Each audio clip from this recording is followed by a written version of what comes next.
यदा यदा हि धर्मस्य ग्लानिर्भवति भारत अभ्युत्थानम् अधर्मस्य तदात्मानं सृजाम्यहम् परित्राणाय साधूनां विनाशाय च दुष्कृतां धर्म संस्थापनार्थाय संभवामि युगे युगे।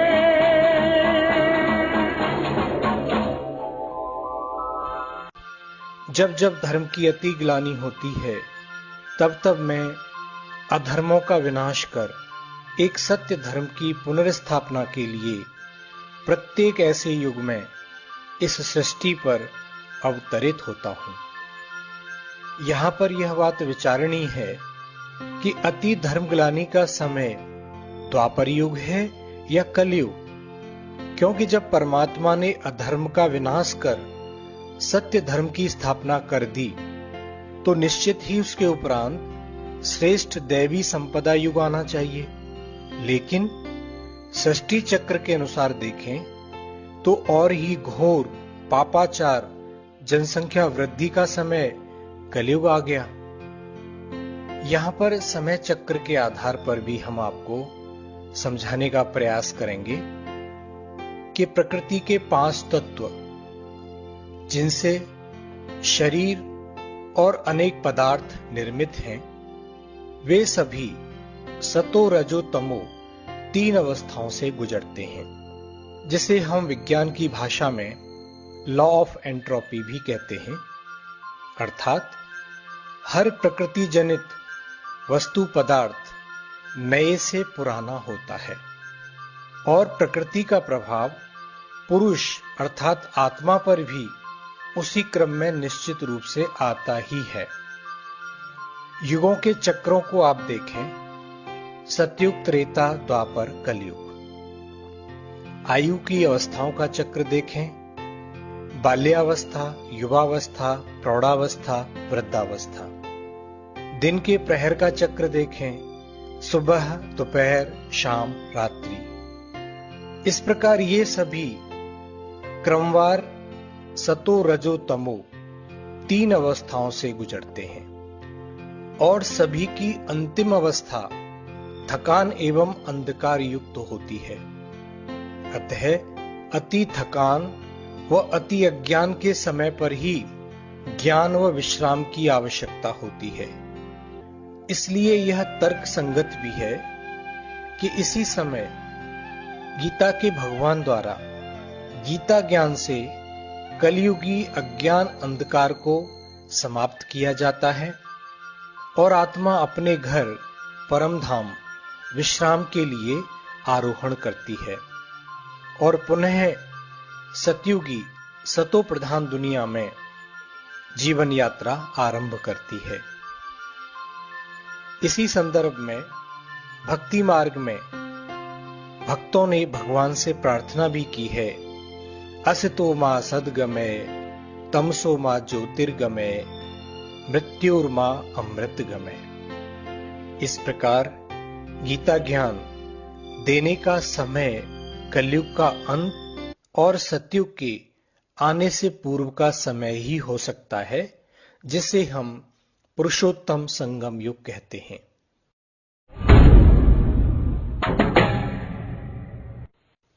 अभी हम इस विषय पर चर्चा करेंगे कि गीता ज्ञानदाता कौन है। यहां यह स्पष्ट कर देना आवश्यक है कि भगवान या परमात्मा शब्द दैहिक रूप का परिचायक नहीं है, बल्कि निराकार रूप का परिचायक है। गीता का भगवान कहते हैं, हे पार्थ, मैं निराकार हूं, मुझे इन चर्म चक्षुओं द्वारा नहीं देखा जा सकता। मेरा जन्म दिव्य और अलौकिक है। मुझे कोटों में कोई में कोई पहचानता है। मैं अजन्मा हूं, मैं अकर्ता हूं, मैं अभोक्ता हूं, मैं अकाल मूर्त हूं। अतः आप विचार कीजिए, श्री कृष्ण तो शरीरधारी देवता हैं। उन्हें तो चर्म चक्षुओं द्वारा देखा भी जा सकता है। उनका जन्म भी मां के द्वारा हुआ। उन्होंने कर्म भी किए, शिक्षा भी प्राप्त की और उनकी मृत्यु भी हुई। तो फिर विचारणीय बात यह है कि उपरोक्त वाक्यों का उद्घोष करने वाला वो कौन सत्ता है। वास्तव में श्री कृष्ण, केशव, जनार्दन आदि नाम ज्योति स्वरूप परमात्मा शिव के ही गुणवाचक व कर्तव्यवाचक नाम है। कृष्ण अर्थात आकर्षण मूर्त, आनंद स्वरूप। केशव अर्थात ब्रह्मा विष्णु शंकर द्वारा सृष्टि का कार्य कराने वाला। जनार्दन अर्थात जनता की प्रार्थना स्वीकार करने वाला। अभी आपको हम स्पष्ट करेंगे कि अर्जुन के रथ पर सारथी श्री कृष्ण का रहस्य क्या है। अर्जुन अर्थात ज्ञान का अर्जन करने वाला, प्रथम श्रोता। रथ अर्थात शरीर को आत्मा का रथ व वस्त्र भी कहा गया है, जिसके 5 घोड़े अर्थात 5 कर्मेंद्रियां, आंख, नाक, कान, मुख, हाथ आदि। सारथी अर्थात एक ही रथ पर 2 आत्माओं का सवार होना। निराकार परमात्मा शिव एक अनुभवी तन अर्थात रथ में प्रवेश कर ज्ञान प्रदान करते हैं। जिस तन का आधार लेते हैं उनको ही ब्रह्मा, अर्जुन या भागीरथ कहते हैं। भागीरथ अर्थात भाग्यशाली रथ। इस पर एक कहानी भी हमारे भक्ति मार्ग के शास्त्रों में सुनने को मिलती है। कहा जाता है कि शिव की जटाओं से ज्ञान गंगा का प्रादुर्भाव हुआ और भागीरथ उसे पृथ्वी पर लेकर आए, जिससे पतित मनुष्यों को पावन बनाने का कार्य किया गया। इसका भावार्थ यही है कि परमात्मा शिव ब्रह्मा के ललाट में बैठकर जो ज्ञान देते, उस ज्ञान जल से, उस ज्ञान अमृत से विषय विकारों द्वारा मृत समान आत्माओं को पुनर्जीवन मिलता, पतित आत्माएं पावन बनती हैं। इसके लिए भगवान के महावाक्य भी हैं कि मैं ब्रह्मा के ललाट से प्रकट होकर नई सृष्टि की रचना करता हूं। यह भी कहा जाता है कि ब्रह्मा जी ने संकल्प से सृष्टि की रचना की। गीता ज्ञान श्री कृष्ण के द्वारा दिए जाने के संदर्भ में यहां पर एक बात और हम आपको स्पष्ट करना चाहते हैं कि सतयुग के प्रथम राजकुमार जो बहुत ही आकर्षण मूर्त होते हैं, उनका नाम भी कृष्ण दिया जाता है। कृष्ण माना आकर्षण मूर्त। परमात्मा का नाम उस आकर्षण मूर्त बच्चे को दिया जाता है। वैसे भी वो आत्मा नेक्स्ट टू गॉड ही होती है। इस प्रकार श्री कृष्ण की आत्मा जो प्रथम जन्म में श्री कृष्ण होती है, वही आत्मा जब कलयुग के अंत में अपने अंतिम जन्म में पहुंचती है, उसी तन में परमात्मा शिव निराकार प्रवेश कर उनके द्वारा ज्ञान प्रदान करते हैं और उस आत्मा को ब्रह्मा नाम देते हैं। इसलिए कहा जाता है कि ब्रह्मा की नाभि से विष्णु उत्पन्न हुए और विष्णु की नाभि से ब्रह्मा उत्पन्न हुए। एक ही आत्मा द्वारा अलग अलग समय पर 2 कार्य किए गए। गीता को कृष्ण की माता भी कहा जाता है। गीता अगर मां है तो पिता भी अवश्य होगा। वास्तव में परमात्मा पिता द्वारा गीता ज्ञान सुनाया जाता है और उस ज्ञान को कलयुग के अंत में सुनने वाली आत्मा ही सतयुग में प्रथम राजकुमार श्री कृष्ण के रूप में जन्म लेती है। इसलिए गीता को कृष्ण की माता कहा गया है। अभी आपको हम एक खुशखबरी सुना रहे हैं कि शीघ्र ही निकट भविष्य में इस कलियुगी दुनिया के महापरिवर्तन के पश्चात श्री कृष्ण का जन्म इस भारत भूमि पर होने वाला है। श्री कृष्ण 16 कला संपन्न, संपूर्ण निर्विकारी, मर्यादा पुरुषोत्तम, संपूर्ण अहिंसक आत्मा है। वे परम पवित्र हैं, इसलिए उनके पांव इस पतित सृष्टि पर पड़ नहीं सकते। उनके आने से पूर्व इसकी स्वच्छता, इसका महापरिवर्तन नितांत आवश्यक है। प्रकृति के पांचों तत्व संतुलित व सतोप्रधान बनेंगे। तत्पश्चात श्री कृष्ण का जन्म इस भारत भूमि पर होगा।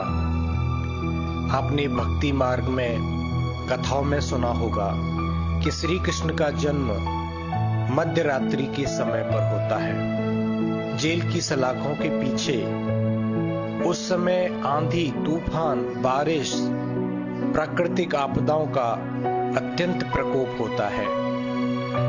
अगर आज आप देखें, वही दृश्य पुनः सृष्टि का हमारे सम्मुख आ चुका है। कलियुगी अज्ञान अंधकार रूपी रात्रि है। पूरा संसार विषय वासना, पापाचार, अत्याचार रूपी कंस की कैद में है। हर मानव आज अपने को जेल में अनुभव कर रहा है। आपने श्री कृष्ण के संदर्भ में एक कहानी और सुनी होगी, जिसमें दिखाया है कि इस सृष्टि की महाप्रलय के पश्चात सागर में पीपल के पत्ते पर तैरता हुआ पहला बच्चा श्री कृष्ण है। तो आज वही समय पुनः हमारे सम्मुख आ पहुंचा है। सतयुगी दुनिया के प्रथम महाराज कुमार पुनः इस भारत भूमि पर अवतरित होने वाले हैं। ओम शांति शांति।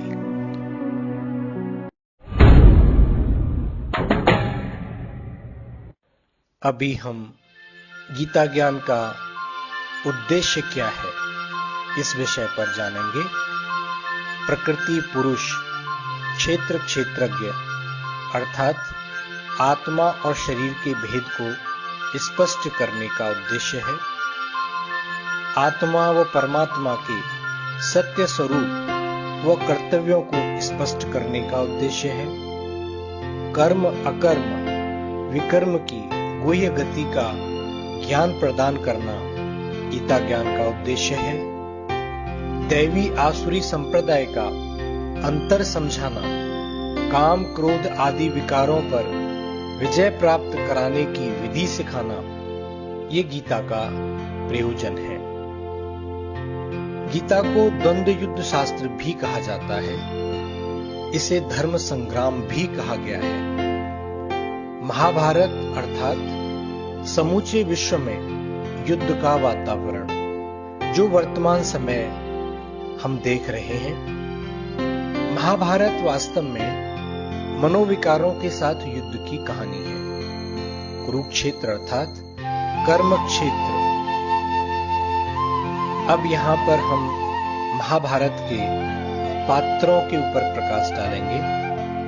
पांडव अर्थात पवित्र विचार वाले मनुष्य, कौरव अर्थात बुरे विचार वाले मनुष्य।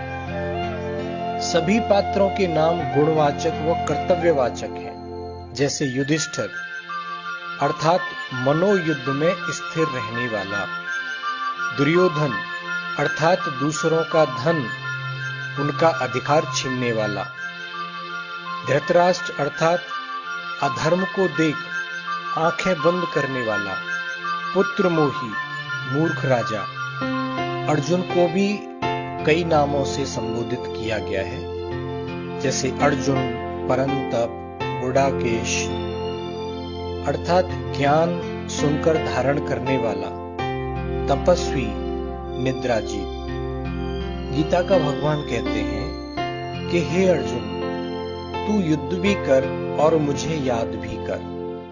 अब आप विचार कीजिए, याद करना तो एक ध्यान प्रक्रिया है जो शांत चित्त से बैठकर ही की जा सकती है। गीता में अर्जुन को बार बार युद्ध के लिए प्रेरित करने का तात्पर्य है कि मनुष्य देह व देह के संबंधों में फंसकर काम क्रोध आदि के आगे घुटने टेक देता है, उन पर विजय की आशा छोड़ देता है।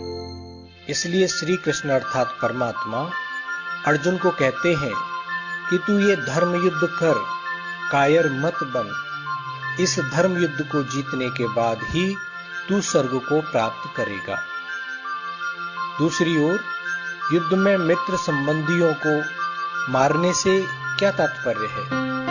वास्तव में उनके प्रति जो आसक्ति, मोह है, उसे नष्ट करने की आज्ञा गीता का भगवान देते हैं।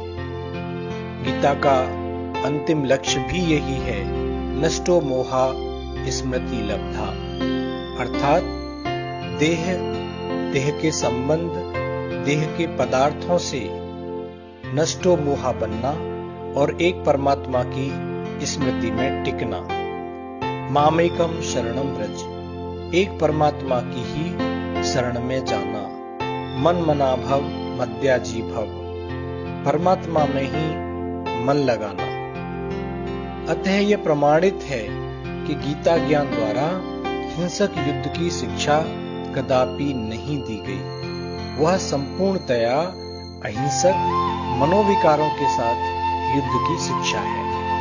और अंत में गीता ज्ञान का एक मूल उद्देश्य, मुख्य प्रयोजन है परमात्मा द्वारा दुखी अशांत आत्माओं को राजयोग की शिक्षा प्रदान कर राजयोगी बनाना।